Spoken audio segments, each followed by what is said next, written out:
എനിക്കുള്ള ഡിഫേമേഷൻ എന്ന് പറയുന്നത് ഒന്ന്,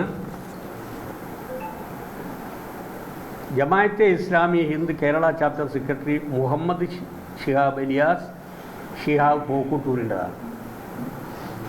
അദ്ദേഹത്തെ ഞാൻ അപമാനിച്ചിട്ടില്ല. നമ്പർ 1, ഈ ഡിഫേമേഷൻ്റെ അകത്ത് അദ്ദേഹത്തെ കൂടി അപമാനിച്ചു എന്നാണ് പറയുന്നത്. ഞാൻ അദ്ദേഹത്തിൻ്റെ പേരെടുത്ത് പറഞ്ഞിട്ടേ ഇല്ല, എവിടെയും പറഞ്ഞിട്ടില്ല. 2, അദ്ദേഹം പ്രതിനിധീകരിക്കുന്ന സംഘടനയുടെ പേര് ജമാഅത്തെ ഇസ്ലാമി ഹിന്ദ് കേരള ചാപ്റ്റർ സെക്രട്ടറി എന്നാണ്. കേരള ഇസ്ലാമി ഹിന്ദ്, ഇസ്ലാമി ജമാഅത്തെ ഇസ്ലാമി കുറേയുണ്ട്. ഇപ്പോൾ കേരള ജമാഅത്തെ ഇസ്ലാമി എന്നും പറഞ്ഞിട്ടല്ലേ ഇപ്പോൾ AP-ൻ്റെ ജാഥ ഇല്ലേ അല്ലേ? മുസ്ലിം ജമാഅത്ത് അല്ല, കുറേ കാശ്മീർ ജമാഅത്ത് ഉണ്ട്, കാശ്മീർ ബംഗ്ലാദേശിലുണ്ട്, പാകിസ്ഥാനിലുണ്ട്, നിരവധിയുണ്ട്. ഞാൻ പറഞ്ഞ ഒറ്റ കാര്യമുള്ളൂ, നിയമപരമായി മറുപടി കൊടുക്കുന്ന സമയത്ത് ശ്രദ്ധിച്ചോളുക.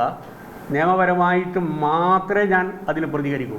അതായത് ഈ സംഘടനയെ എടുത്ത് ഞാൻ പറഞ്ഞിട്ടേ ഇല്ല, ഈ സംഘടനയുടെ പേരേ പറഞ്ഞിട്ടില്ല, ഈ സംഘടനക്കെതിരായിട്ടും പറഞ്ഞിട്ടില്ല. അത്രയുള്ള അധികാരത്തിൽ വന്നു കഴിഞ്ഞാൽ ഈ ജമാഅത്തെ ഇസ്ലാമി ഹിന്ദ് കേരള ചാപ്റ്ററിന്റെ ആളുകൾ ഭരിക്കുന്നല്ലോ ഉദ്ദേശിച്ചത്, വേറെ ഏതോ ജമാഅത്താണ്, അദ്ദേഹത്തെ ജമാഅത്താണ്. അല്ല, അത് നിങ്ങളോട് പറയേണ്ടതില്ല. ഞാൻ എൻ്റെ മറുപടിയിൽ പറഞ്ഞത് കേരള ജമാഅത്തെ ഇസ്ലാമി ഹിന്ദ് കേരള ചാപ്റ്ററിനെ പറ്റി ഞാൻ പറഞ്ഞില്ല. ഇനി ഏത് വർഗീയ ശക്തികളുമായി ബന്ധപ്പെട്ടുകൊണ്ട് ഏത് ഗവൺമെൻറ് അധികാരത്തിൽ വന്നാലും അവർ സ്വാധീനിക്കും. ആ അർത്ഥത്തിലാണ് ഞാനത് പറഞ്ഞത്. ഏത് ഗവൺമെൻറ് വന്നാലും ഇപ്പം പ്രകടമായി ജമാഅത്തെ പ്രഖ്യാപിക്കുന്നു, ഞങ്ങളുടെ സഹായം UDF-നുണ്ട്. UDF ആ സഹായം പറ്റി അധികാരത്തിൽ വന്നു കഴിഞ്ഞാൽ ഈ ആപത്തുണ്ടാകും എന്നുള്ളത് ഞാൻ ചൂണ്ടിക്കാണിച്ചത് ശരിയാണ്. അത് എൻ്റെ അപ്രിഹെൻഷനാണ്. ഒരു പൊതുപ്രവർത്തകൻ എന്നുള്ള നിലയിൽ ഞാനത് പറഞ്ഞത് ഒരു രൂപത്തിലും ഒരു സംഘടനയും ഡിഫൈൻ ചെയ്യാനുള്ളതല്ല. പറഞ്ഞു അത്ര മതി, അത്രയേ ഉണ്ട്. ഇല്ല, അത് ഞാൻ ഇദ്ദേഹത്തിൻ്റെ പേരും പറഞ്ഞിട്ടില്ല, ഈ സംഘടനയുടെ പേരും പറഞ്ഞിട്ടില്ല, അത്രയേ ഉള്ളൂ. അല്ല, അത് ഞാൻ നിങ്ങളോട് പറയേണ്ടതില്ല. ഞാൻ പിൻവലിച്ചിട്ടില്ലല്ലോ, ഞാൻ പറഞ്ഞെടുക്ക തന്നെ ഉറച്ചു നിൽക്കുകയാണ്. അത് നിങ്ങളോട് പറയേണ്ടതില്ല. ഞാൻ പറഞ്ഞത് ജമാഅത്തെ എന്നാണ് പറഞ്ഞത്, RSS എന്നാണ് പറഞ്ഞത്. ജമാഅത്തെ എന്ന് മാത്രമേ അല്ല പറഞ്ഞു, RSS-ഉം ജമാഅത്തെ എന്ന് പറഞ്ഞു. അത് ഏതാണ് എന്നുള്ളത് കോടതിയെ കാണിച്ചു തരാൻ. അത് ആരാണ് എന്നുള്ളത് ഏതാണ് എന്നുള്ളത് കോടതി ചോദിച്ചു, അത് ഞാൻ പറഞ്ഞോളാം. ഞാൻ പറഞ്ഞിട്ടില്ലല്ലോ മാറാട് കലാപത്തിൽ ജമാഅത്തെ ഇസ്ലാമി പങ്കെടുത്തു എന്നോ ജമാഅത്തെ ഇസ്ലാമിയാണ് അതിൻ്റെ പിന്നിലുള്ളത് എന്നോ എൻ്റെ സ്റ്റേറ്റ്മെൻറ്റിൽ എവിടെയെങ്കിലും ഉണ്ടോ സുഹൃത്തെ?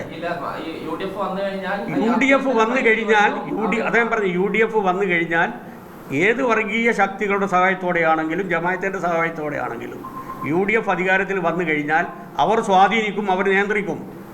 അത് നമ്മുടെ അനുഭവമാണ്.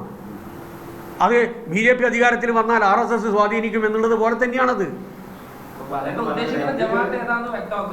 ജമാഅത്തെ ഏതാണെന്നുള്ളത് ഞാൻ കോടതിയിൽ വ്യക്തമാക്കി തരാം.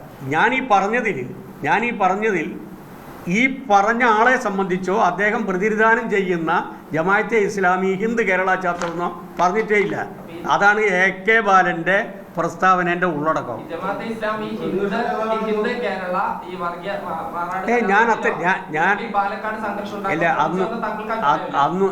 അന്ന് നിങ്ങൾ എൻ്റെ മേക്കെട്ട് കയറാൻ ശ്രമിച്ചാൽ ഞങ്ങളുടെ പേര് ഞാൻ പറഞ്ഞിട്ടില്ല. പറഞ്ഞാൽ മനസ്സിലായില്ല.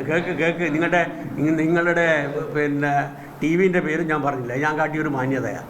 നിങ്ങളോട് എനിക്ക് പറയാനുള്ളത്, നിങ്ങൾ ഡിസ്റ്റോർട്ട് ചെയ്യരുത്. നിങ്ങളാണല്ലോ പ്രതിപക്ഷ നേതാവിന് ഇത് എടുത്തിട്ട് കൊടുത്തത്. ബാക്കി വന്നിട്ടില്ലല്ലോ. ജമാഅത്തേക്കെതിരായിട്ട് പറഞ്ഞു, ജമാഅത്തിൻ്റെ സഹായത്തോടു കൂടി നിങ്ങൾ അധികാരത്തിൽ വരാൻ പോകുന്നു എന്ന് AK ബാലൻ പറഞ്ഞ് പ്രകോപിപ്പിച്ചതല്ലേ? അതിനുള്ള മറുപടിയായിരുന്നു. ഞാൻ ആ സംഘടന അയാൾ പറഞ്ഞ എനിക്ക് നോട്ടീസ് അയച്ച സംഘടനയെ പറ്റി പറഞ്ഞിട്ടില്ല. നിയമപരമായി സാങ്കേതികമായി അത്രയും കാര്യം.